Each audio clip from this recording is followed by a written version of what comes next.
Morning friends. ఓం నమ శివాయ. హర హర మహాదేవ శంభో శంకర. ఓం శ్రీ కాణిపాక సిద్ధి వినాయకాయ నమః. ఓం ప్రత్యంగిరాదేవి నమః. ఈ వీడియో ఎవరిని ఉద్దేశించి కాదు, ఎవరు అపార్థం చేసుకోవద్దు, ఎవరు తప్పు కనుకోవద్దు. మన బంధువులతో కానీ స్నేహితులతో కానీ ఎవరితో అయినా మాట్లాడేటప్పుడు ఈ విషయాలు మీరు గమనించండి. ఇతరుల గురించి మీ దగ్గర ఎక్కువ చెప్పేవాళ్ళు మీ గురించి మళ్ళీ ఇతరుల దగ్గర చెప్తారు. వాళ్ళకి అదొక ఎంటర్టైన్మెంట్, అదొక కాలక్షేపం. కానీ మీకు తెలుసా, అన్ని గొడవలకి అన్ని గందరగోళాలకు కారణం వీళ్ళే. అక్కడ ఒక అగ్గిపుల్ల, ఇక్కడ ఒక అగ్గిపుల్ల, అక్కడ ఒక అగ్గిపుల్ల వేస్తారు. మంట మండుతుంటుంది. సరిగా ఇక్కడే మనకపోయినా కానీ అక్కడేదన్నారని, అక్కడే మనకపోయినా కానీ ఇక్కడేదన్నారని అటు ఇటు ఇటు అటు చార వేసే వాళ్ళని ఎప్పుడు నమ్మొద్దండి. చాడీలు చెప్పే వాళ్ళని పితృలు అంటే ఈ రెచ్చగొట్టే వాళ్ళతో, చిచ్చు పెట్టే వాళ్ళతో చాలా జాగ్రత్తగా ఉంటుంది. ఎందుకంటే కొన్ని సందర్భాల్లో ఎదుటి వ్యక్తికి మన గురించి చెప్పినప్పుడు ఆ వ్యక్తి మన గురించి రెచ్చిపోయి దాంట్లో నిజం ఎంత ఉందో అవధమని తెలియకుండా రెచ్చిపోయి మన మీద శత్రుత్వం పెంచుకుంటాడు. ఆ సమయంలో మీరు వాళ్ళు మళ్ళీ నీ దగ్గరికి వచ్చి నీ దగ్గర అలాగే చెప్తారు. అలాంటి టైంలో మీరు రియాక్షన్ కావద్దు. ఎందుకంటే ఎవరో ఒక పక్క నుంచి ఆపితే కానీ దాని విషయం అనేది తెలియదు. నేను చేసే పని అదే. ఈ మధ్య ఎప్పుడైతే మనల్ని బాగా అతిగా పొగుడుతూ అతిగా మన దగ్గర మాట్లాడుతూ ఉంటారో వాళ్ళు పక్కకు పోయి మళ్ళీ మన గురించి అక్కడ మారిపోయి చెప్తారు. అంటే ఇది నా విషయం కాదు, ఎవరి విషయం అని చెప్తున్నా. సమాజం అంతా అలానే ఉంది. అది ఎప్పుడైనా గుర్తుపెట్టుకోండి. అలా మీ దగ్గరికి ఎవరైనా సాడీలు చెప్తా వచ్చారంటే రేపు మీ గురించి కూడా వేరే సాటి చెప్తారు. ఈ గొడవలన్నిటికీ, సమాజంలో జరిగే గొడవలన్నిటికీ కారణం ఈ మధ్య అటుమాట ఇటు మాట అటు చెప్పే వాళ్ళ వల్లే జరుగుతుంటాయి. అవి కానీ మనం వినకుండా కానీ ఉండగలిగినట్టే చాలా వరకు ప్రశాంతంగా జీవిస్తాం అనేది నా అభిప్రాయం. ఇది నా అభిప్రాయం మాత్రమే, అందరూ ఆచరించాలని కాదు. అందుకని మీ దగ్గర ఏదైనా విషయాలు ఇన్ఫర్మేషన్ తెలుసుకోవాలని ప్రయత్నం చేస్తుంటారు. అవతరాల గురించి మీకు చెప్పి ఎట్టి పరిస్థితుల్లో కూడా మీ యొక్క స్థితిగతుల గురించి, మీ యొక్క వివరాలు, మీ యొక్క గోప్యతల గురించి ఎవరి దగ్గర చర్చించద్దు. ఎందుకంటే అది ఈరోజు ఆన్లైన్ ప్రపంచంలో ఉన్నాం. మీరు ఏదైనా నమ్మి కానీ ఇన్స్టాగ్రామ్లో కానీ ఫేస్బుక్లో వాట్సాప్లో ఎక్కడైనా కానీ క్లోజ్ అయ్యారు కదా, మంచిగా మాట్లాడతాం కానీ చెప్పారా, మొత్తం రికార్డ్ అయింది. మీ గుట్టు పక్కన ఇప్పిస్తారు, మిమ్మల్ని రోడ్డు మీద చూపిస్తారు. అదొకటి. ఇన్స్టాగ్రామ్ అయినా, ఫేస్బుక్ అయినా, వాట్సాప్ అయినా ఫోన్ నెంబర్ మాత్రం దయచేసి ఎవరికి ఫోన్ నెంబర్లు ఇవ్వడం, గుర్తు తెలియని వ్యక్తులు బాగా క్లోజ్గా మాట్లాడనేది ఏముంది. మనకి ఈ ఆన్లైన్ పరిచయాలు ఎటువంటి అంటే నెట్ బ్యాలెన్స్ 2 రోజులు ఆపేస్తే నెట్ లేదనుకో 2 రోజుల్లో ఆ పరిచయాలు కట్టయిపోతాయి. అలాంటి పరిచయాల కోసం మీరంతా నమ్మి నిజాలు చెప్పారనుకో అంతే సంగతులు. వాళ్ళు ఫేస్ చూపించరు, వాళ్ళు ఎవరో తెలియదు, మనకి ఏం అర్థం కాదు. ఏదో ఒక ఐడితో వస్తుంటారు, మాట్లాడుతుంటారు. అది నిజమని మిమ్మల్ని పొగిడారు కదా, మిమ్మల్ని తోపు పుడింగ్ అన్నారు కదా, మీరు రెచ్చిపోయారు అనుకో ఆ తర్వాత పుచ్చిపోతారు. వాళ్ళదేముంది, ఇక్కడ ఒక అగ్గిపుల్ల, అక్కడ ఒక అగ్గిపుల్ల వేస్తారు, మంట పడుతుంటే సరిగా వేసుకుంటూ ఉంటారు, ఎంటర్టైన్ చేస్తూ ఉంటారు. మసాలా. అందువల్ల బంధువులతోటైనా స్నేహితులతోనైనా మంచిగా ఉన్నప్పుడు మటుకు మీ యొక్క వివరాలు చెప్పకాకండి. మీ యొక్క సంపాదన వివరాలు, మీ యొక్క బలాలు, బలహీనతలు ఇవన్నీ చెప్పకాకండి. ఎందుకంటే ఈరోజు ఎప్పుడు ఎవరికి విరోధం వస్తుందో తెలియదు. ఎమ్మటనే ఇంతకుముందు అయితే వాళ్ళతో వెళ్తే చెప్పుకున్నారు. ఇప్పుడు ఆన్లైన్ కాబట్టి ఫోన్లోనే పెట్టేస్తారు ఏకంగా. పలానా వాళ్ళు అట్టన్నారు, పలానా వాళ్ళు ఎట్టన్నారు, వాళ్ళు ఇది వాళ్ళు అది అని. అలాంటి ప్రపంచంలో మనం ఉన్నాం. సరే అలా పెట్టినా బాధపడకాకండి. మీ మీద నిందలేస్తే అవి నిందలు ఫస్ట్లో నమ్ముతారు ఎవరైనా, కానీ నిజమైనది నిలకడ మీద బయటపడిద్ది.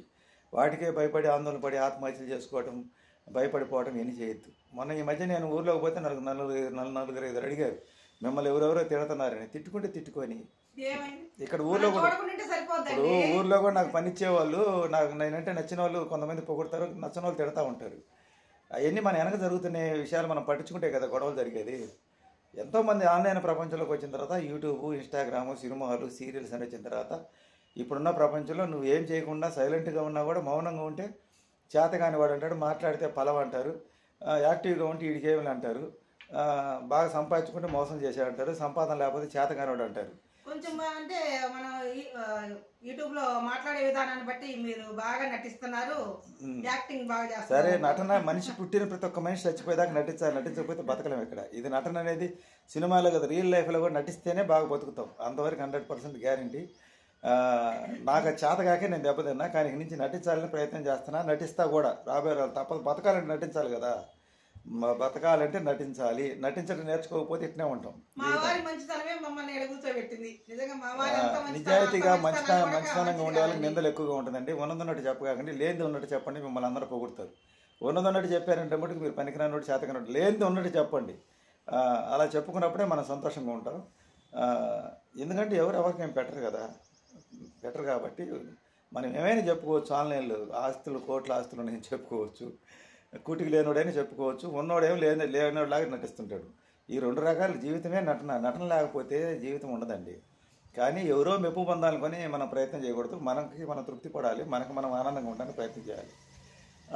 సుత్తి అనుకోండి సోదనుకోండి, నేనైతే ఎవరిని ఉద్దేశించి అలాంటి వీడియో ఇదైతే ఎవరిని ఉద్దేశించి కదండి, సోషల్ మీడియాలో చూస్తున్నాం, సోషల్ మీడియాలో జరిగే తెలుసుకుంటానని చెప్తున్నాం. సోషల్ మీడియాలో కాదు, మన సినిమాలో కూడా చూస్తున్నాం కదా, చాలా చాలా ఆది నుంచి అనాది దాకా ఇటు నుంచి అటు అటు నుంచి ఇటు మాటలు కాలక్షేపం కోసం, మా కాలక్షేపం కబుర్లు కొంపలు ముంచుతాయి. అది వినేటప్పుడు ఫస్ట్లో సరదాగా ఉంటుంది. ఎలా ఉంటుందంటే మాంసాహారం తినేటప్పుడు రుచిగా ఉంటుంది, అలాగే ఆ తర్వాత పొట్టలో పోయిన తర్వాత పడే బాధ ఉంటుంది చూడు, అలా ఉంటుంది. చెడ్డ మాటలు తీయగా ఉంటాయి చెవులకి, మంచి మాటలు కష్టంగా ఉంటాయి. చెడు తీపి ఎక్కువ, మంచికి చేదు ఎక్కువ. జీవితంలో బాగుండాలంటే చెడ్డ మాటలు ఫస్ట్ ఆనందాన్ని ఇస్తాయి, తర్వాత దుఃఖాన్ని ఇస్తాయి. మంచి మాటలు ఫస్ట్ కష్టాన్ని ఇస్తాయి, తర్వాత దుఃఖాన్ని ఇస్తాయి. ఇంతే జీవితంలో సత్యం తెలుసుకోవాలంటే. సాధ్యమైనంత వరకు ఇతరుల విషయాలు జోక్యం చేసుకోకుండా ఉండటమే బెస్ట్ అని నా ఉద్దేశం, అభిప్రాయం కూడా. ఇతరుల విషయాల గురించి తెలుసుకోవడం వల్ల మనం లేనిపోయిన సమస్యలు కొని తెచ్చుకుంటాం. ఎందుకు మనం ఒకరి విషయాలు ఎందుకు పట్టించుకోవాలి? మన ఏదో మనకే కావాల్సినంత ఉంది, మనం చెప్పుకుంటే చాలు. చెబితే చాలా ఉంది, ఇంటే ఇంకా ఉందని. మన నా వీడియోలు రేజ్ అయినా రేజ్ కాకపోయినా ఇబ్బంది ఏం లేదు. ఎందుకంటే నేను నా భగవంతుని నమ్మి నడుస్తూ ఉంటాను. ఎందుకంటే నా జీవితంలో కోల్పోవడం ఎక్కువ, సంపాదించుకున్న కన్నా కూడా కోల్పోయింది ఎక్కువ. కోల్పోవడానికి అలవాటు పడ్డాను. అది పరువు కావచ్చు, మర్యాద కావచ్చు, వీటి గురించి నేను పెద్దగా ఆలోచన చేయను. నాకు నచ్చితే ఎవరు ఏమైనా మాటలు వింటా, నచ్చకపోతే చెవులు మూసుకుంటా. నేను షాప్ కాడ కూడా పని లేకపోతే గడేసుకొని లోపలక్కనే కూర్చుంటా, మౌనంగా ఆధ్యాత్మికంగా ఉంటా. ఇంకా కావాలని నా దగ్గరికి ఎవరిని వచ్చి మాట్లాడితే ఎవరు మాట్లాడరు, ఎందుకంటే నేను ఎవరితో ఎక్కువ మాట్లాడను కాబట్టి నన్ను కూడా ఎవరు పలకరించారు సాధ్యమైనంత వరకు. నా దగ్గర వచ్చి మాట్లాడితే ఇద్దరు, నా ఎదురు షాప్ అతను, ఇంకొకటి షరీఫ్ అని వాడు వచ్చి మాట్లాడతాడు. వీళ్ళిద్దరే నాతో మాట్లాడేది, ఇంక మిగతా ఊరు మాట్లాడరు నాతోటి. సాయంత్రం పూట కాసేపు కాలక్షేపం చేస్తాం. వాళ్ళు వింటారు, నా మాటలు వింటారు కాబట్టి నేను వాళ్ళతో మాట్లాడతాను. అది తక్కువ మంది స్నేహితులు కలిగి ఉండాలి, ఎక్కువ సంతోషాన్ని పొందాలంటే. తక్కువ మంది బంధుత్వాలు కలిగి ఉండాలి, ఎక్కువ నష్టపోకుండా ఉండాలంటే. వ్యాపారాలు మనశ్శాంతి కావాలంటే వ్యవహారాలు తక్కువగా నడపాలి.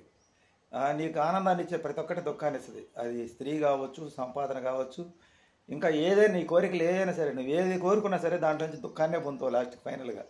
ఎందుకంటే కోరికలు మితంగా ఉండకపోతే లాస్ట్కి ఎందుకు పనికి రాకుండా పోతాం. నీకు ఆనందాన్ని ఇచ్చే ప్రతి ఒక్క కోరిక నీకు దుఃఖానికే సంకేతం. మాటలు కావచ్చు, ఆదాయం కావచ్చు, లేకపోతే వ్యాపారం కావచ్చు, భార్య మీద భర్త మీద భార్య, విపరీతమైన ఏ ప్రేమ పొందినా అనుమానాలు మొదలై దుఃఖంతో ముగిస్తుంది లాస్ట్కి. చెప్పేది అదే, ఏదైనా లిమిట్లో ఉన్నంతకాలం ప్రమాదం ఉండదు. బాగుంది ఆయన కిచిడి రోజు తెచ్చుకుంది నాకు వెగిటేసింది, అదే కిచిడి అదే వంటలు చేసింది. కానీ మన నాలుగు రుచి రోజు ఒకే రుచి నా సెట్ కాదు. అందుకని ఏదైనా సరే మాటలు బాగుంది, నేను ఎక్కువ వింటే విరోధం కూడా తొందరగా వస్తుంది. నా వీడియోలు నచ్చితే లైక్ చేయండి, షేర్ చేయండి, సబ్స్క్రైబ్ చేయండి, సపోర్ట్ చేయండి. చెప్పాను కదా, ఎవరిని ఉద్దేశం నా వీడియోలు ఉండవు. దయచేసి మీ అందరూ దండం పెట్టి చెబుతున్నాను. మీరు అనవసరంగా మా మీద నేను ఎవరినన్నా ఉద్దేశించాలనుకుంటే ఇంక మేమేం చేయలేము. నేను ఎవరిని వాస్తవంగా చెప్పాలంటే యూట్యూబ్ అనేది నాకు పని తక్కువ ఉంది, బతకడానికి మాత్రమే పెట్టుకున్నా, బతుకు తెరువు కోసం పెట్టుకున్నా. దీంట్లో సూపర్ చాట్లు వస్తాయి, అవి వస్తాయి దాంట్లో మోసం ఏముందండి? వాళ్ళు వచ్చి కొడతారు, సూపర్ చాట్లు కొడితే తీసుకుంటాం. ఇప్పుడు మేమంటే లేక తీసుకున్నాం, ఉన్న వాళ్ళు కూడా పెట్టుకుంటారు సూపర్ చాట్ ఆప్షన్. మరి దానికి ఏం చేయాలి? పెద్ద యాక్టర్లే సూపర్ చాట్ కొట్టండి, మెంబర్షిప్ తీసుకోండి అని అడుగుతున్నారు. సినిమాలు యాక్ట్ చేసిన వాళ్ళు మీరు చూసారు లేదు, కానీ నేను ఎవరిని అడగట్లేదు. వాళ్ళు ఇష్టపడి కొట్టేదానికి యూట్యూబ్ ఇచ్చిన ఆప్షన్ అది చట్ట ప్రకారంగానే జరుగుతుంది కదా. అది నేనేం పెట్టుకోలేదు, ఒక స్వచ్ఛంద సంస్థ పెట్టి నేనేం డబ్బులు అడగట్లేదు కదా. పైగా నా నోటితో నేను ఎవరిని అడగట్లేదు, గుర్తుపెట్టుకోండి. వాళ్ళు ఇస్తే తీసుకుంటాం. ఇష్టం ఇస్తుంది, యూనివర్స్ ఇస్తుంది, కాదని కూడా తీసుకోవాలి. భగవంతుడు మనిషి రూపంలోనే సహాయం చేస్తాడు, దేవుడు డైరెక్ట్గా సహాయం చేయడు, మనిషి రూపంలో చేస్తాడు. దాని కానీ తిరస్కరించాలంటే మనకు పుట్టగతులు ఉండవు. అది తెలుసుకున్నాను కాబట్టి ఆ సత్యాన్ని నేను మనకి హెల్ప్ చేసేవాళ్ళు ఎవరైనా దేవుడు ఆ రూపంలో పంపించాను అనుకుంటా. ఇంకా పక్కకు పోయి హెల్ప్ చేయకుండా చేసామని చెప్పి విమర్శించే వాళ్ళకి ఆ భగవంతుడే చూసుకుంటాడు, నిందలు మోపేవాళ్ళు. సహాయం చేసేవాడు ఎప్పుడు మటుకు విమర్శించాడు నాకు తెలిసి. సహాయం చేయని వాడే ఎక్కువ విమర్శిస్తూ ఉంటాడు. మా వీడియోలు నచ్చితే లైక్ చేయండి, షేర్ చేయండి, సబ్స్క్రైబ్ చేయండి, సపోర్ట్ చేయండి. Thank you friends.